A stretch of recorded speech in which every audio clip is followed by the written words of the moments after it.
Hi, my name's Cliff. I'm the programmer and designer of Democracy 4, and in this video I'll show you some of the things that have been added to the game and improved upon since we made Democracy 3.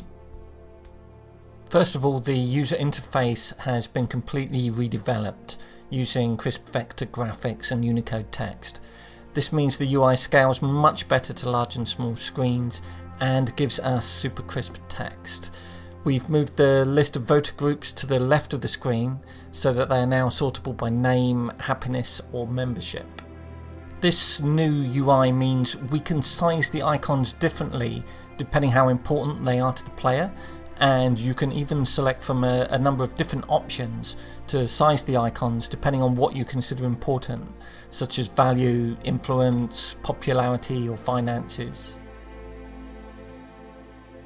You can also now easily search the UI for the location of items or for new policies to implement. For players who find our default UI too bright, we also offer dark mode now, plus different modes to support colour blindness. You can even edit the colour palette for the game just by changing a text file. Democracy 4 has more countries than earlier versions. You can now try your hand at governing Spain, Italy, Japan or South Korea, as well as the countries from Democracy 3. Because we now support Japan and South Korea, we now have a separate set of minister artwork to support South Asian countries. Also, it's a trivial thing to rename any of your ministers if you like, just double click their name. Coalition government is new to Democracy 4. In a three-party country, if the election is tight, you may end up with a coalition government now. You will have less political capital than before, and if you need more, you will need to give in to demands from your coalition partners.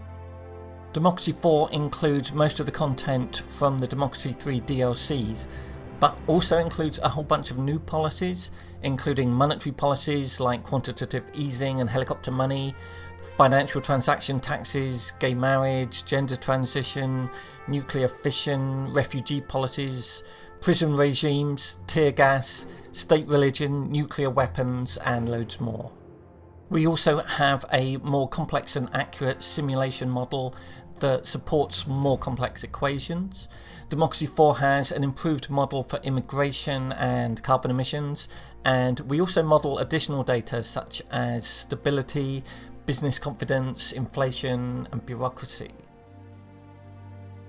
As you would expect, we have a whole long list of new events happening in Democracy 4 too. We also have new dilemmas and now support dilemmas with more than 2 options to choose from. Another new feature is the post-election analysis screen that gives you information on all our simulated voters, showing their party membership, their happiness and how they voted. Emergency powers are a new feature in the game that trigger when things get really bad. The result is a huge boost to political capital, which you can use to solve the current crisis or exploit to pass unpopular policies that you otherwise could never get implemented.